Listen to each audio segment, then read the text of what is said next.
Olá, sejam todos muito bem-vindos em mais um programa Café de Negócios. E no programa de hoje eu estou com uma visita muito especial.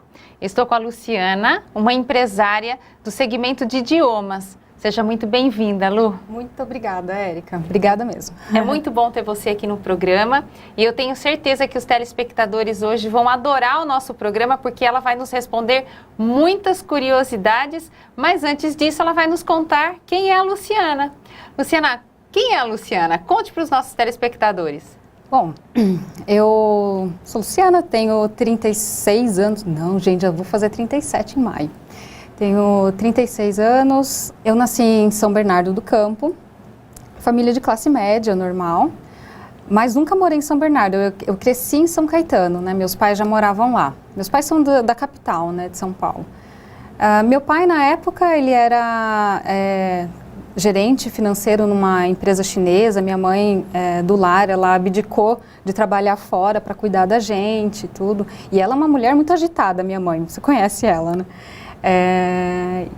Mas, enfim, ela acabou abdicando de tudo para cuidar do lar e da família. Em quantos irmãos vocês são, Lu? Eu e a minha irmã mais velha. E com uns 16 anos, mais ou menos, eu vim para Indaiatuba com os meus pais. Porque foi assim, nessa época de São Caetano, que meu pai trabalhava em São Paulo, tudo, a nossa vida era muito tranquila. Né? Eu não sabia qual era o valor do dinheiro, certo, vamos dizer assim, né? Até que chegou um dia que eu lembro muito bem. Meu pai reuniu a família e ele falou assim: filhas, o papai está desempregado. Que ele realmente ele tentou um negócio, né, fora da empresa que ele trabalhava, né, com o filho do dono da empresa, acabou não dando muito certo, enfim.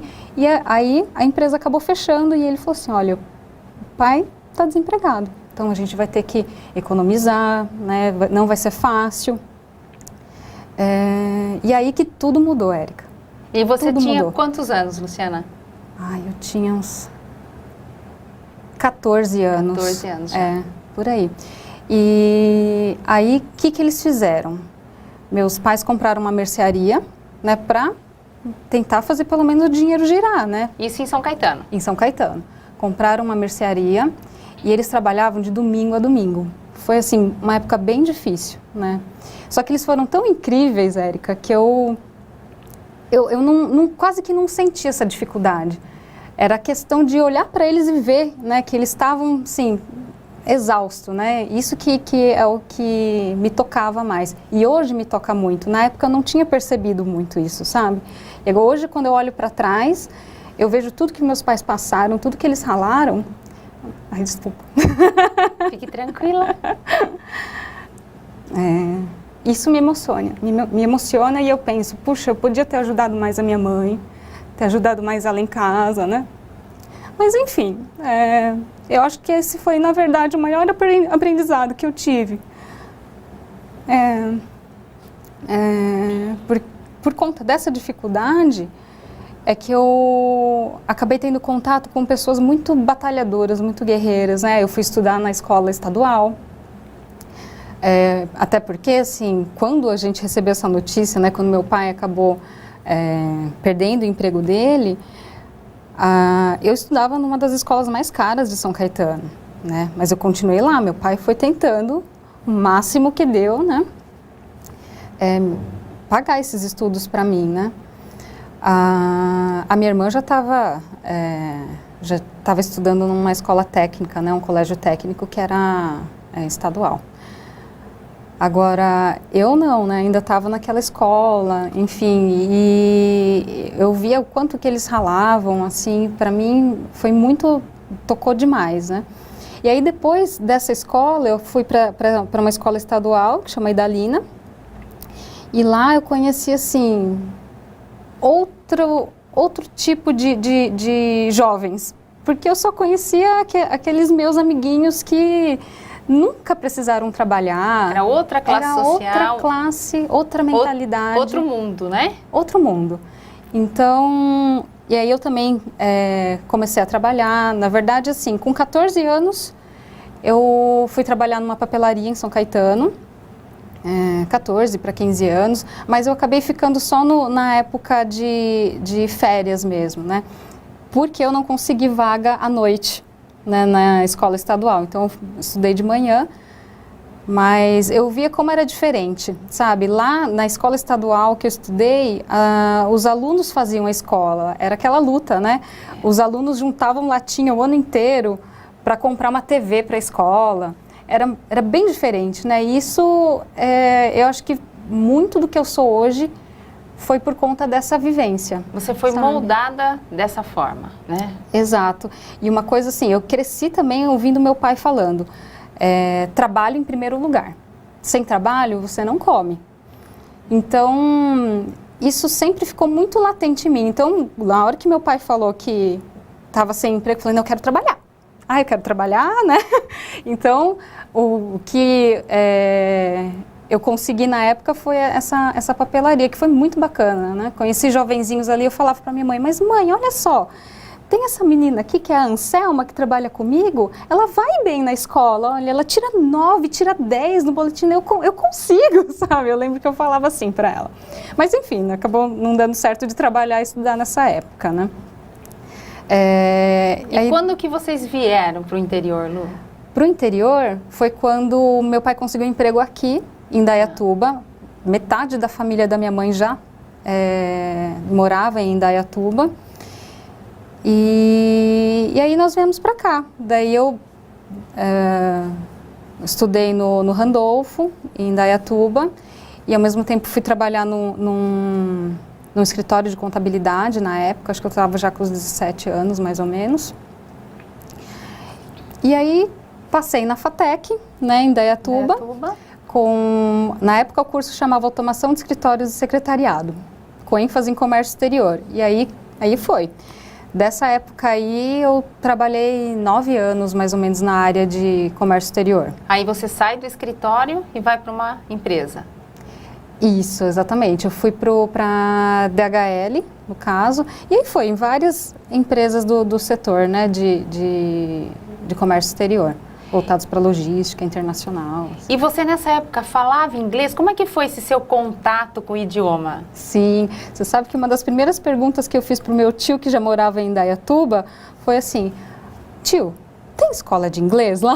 Porque eu estava estudando lá em São Caetano e eu queria continuar estudando aqui, né? Então, ele não, tem, Lu, com certeza, fica tranquila, tem. E aí, quando eu comecei a trabalhar aqui, aí eu mesma ia lá e pagava, fui procurar a escola de idiomas para mim, né? E fiz matrícula numa escola, estudei em várias escolas também, né? E acabei já me formando já antes mesmo do vestibular, né? Antes mesmo da faculdade. Então, para mim foi tranquilo, porque eu já tinha o inglês. Eu via a dificuldade das pessoas que não tinham o inglês na sala de aula, na FATEC, né? Porque na FATEC o professor trata todo mundo como se já soubesse inglês. É a aula 100% em inglês, né? Então, o que eu conseguia, eu tentava ajudar os colegas, né? Mas não era muito fácil, não. Que legal. Lu, e aí, como é que foi a sua... Aí você continuou como funcionária, trabalhando. Como é que se deu essa sua entrada aí no mundo corporativo, no mundo empresarial?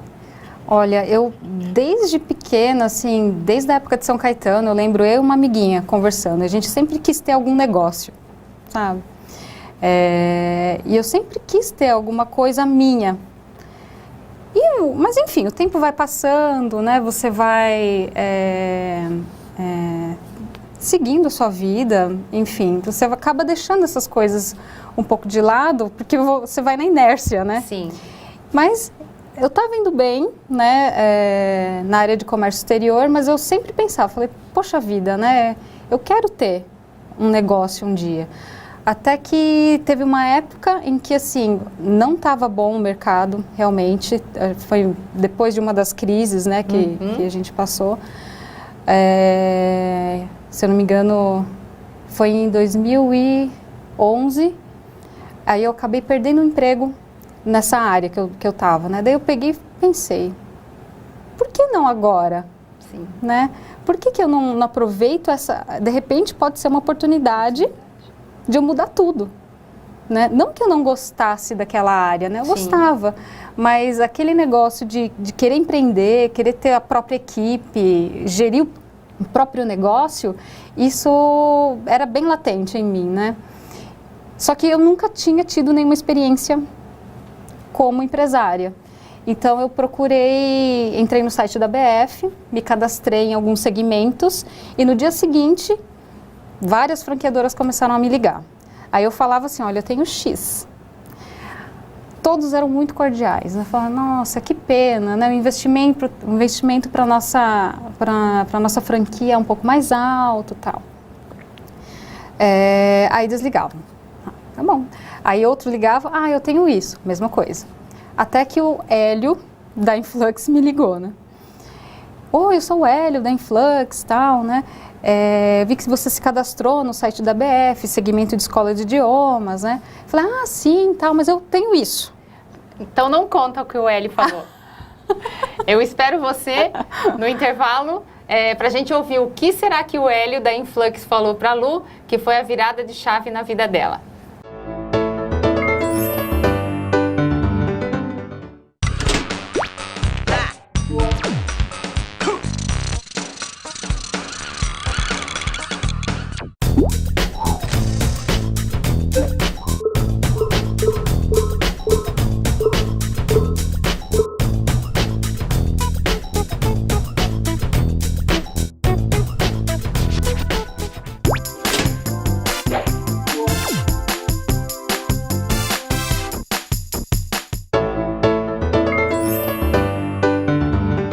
Estamos de volta no segundo bloco do nosso programa Café de Negócios. Eu estou aqui com a Luciana, uma empresária do segmento de idiomas. Luciana veio nos contar essa carreira inspiradora dela e nós estamos aqui ansiosos para saber o que o Hélio da Influx falou para a Luciana quando ela resolveu, então, abrir o seu próprio negócio. Pois é, o Hélio é diferente, né, de outras franqueadoras. Ele foi me dando ideias. Ele falou assim, Luciana, você já ouviu falar de linhas de crédito como o Proger? E começou a falar, né, me dar dicas. Daí ele comentou, existe um franqueado lá de Cascavel que ele tinha menos do que você tem. E hoje é uma escola referência na nossa rede. Ligue para eles, converse com eles.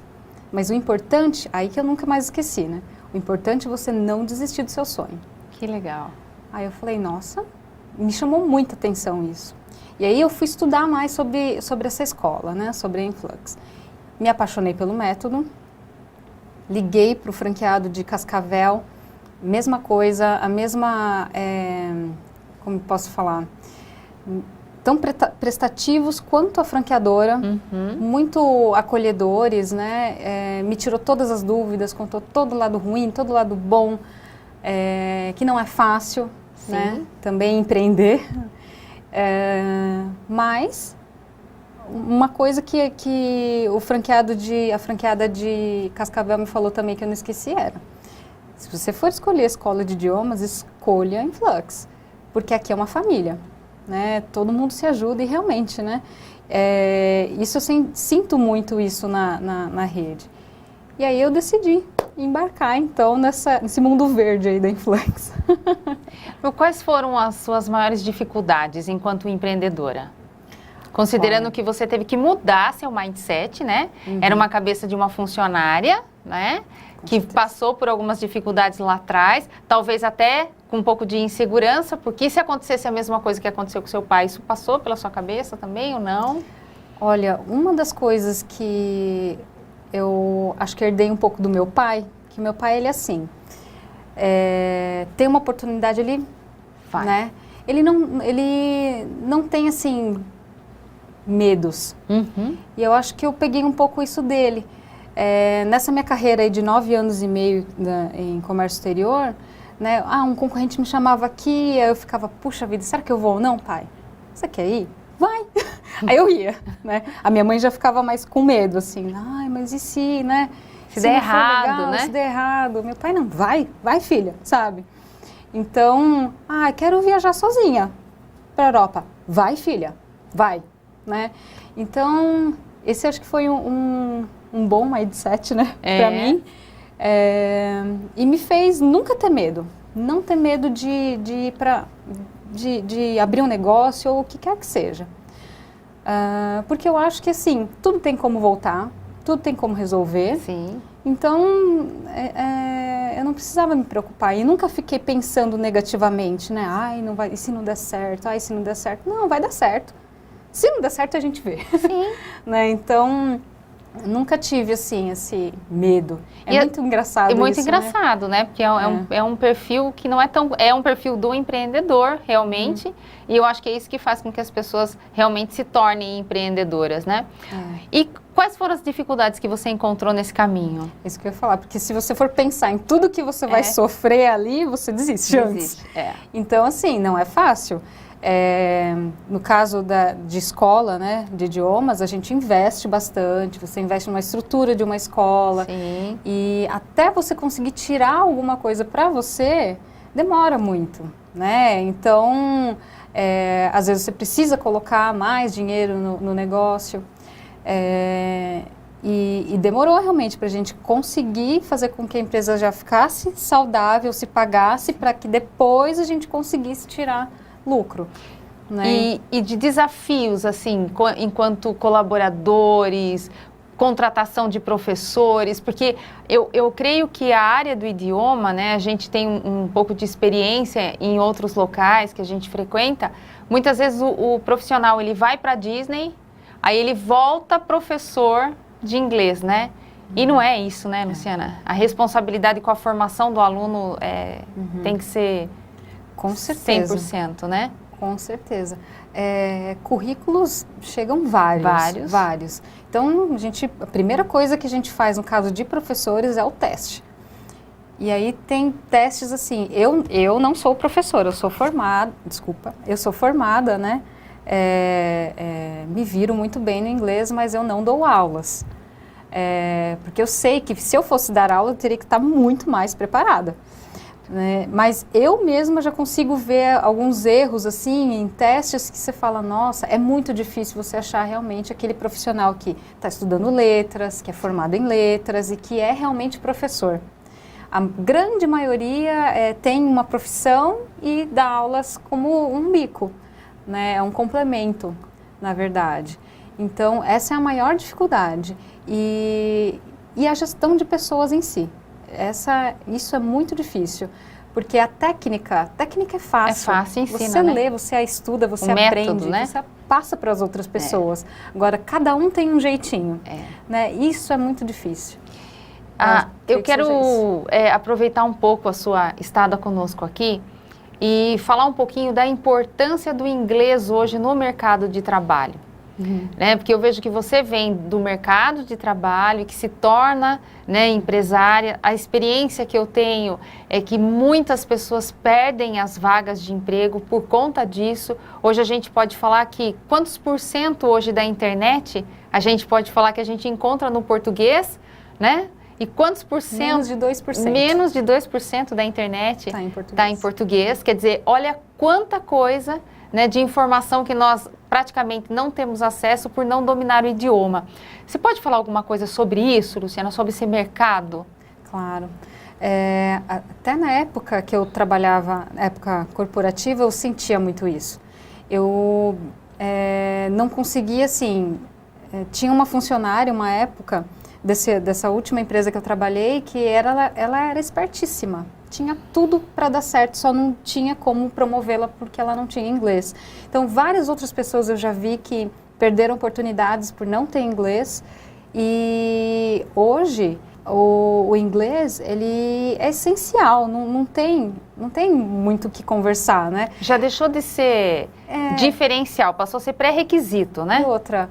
Mais cedo ou mais tarde, uma empresa que é nacional, ela pode ser comprada. Então, CPFL foi comprado por um grupo chinês. A própria Heineken é um exemplo, né? Que antigamente era Skin Cariol, Brasil Kirin, hoje é a Heineken.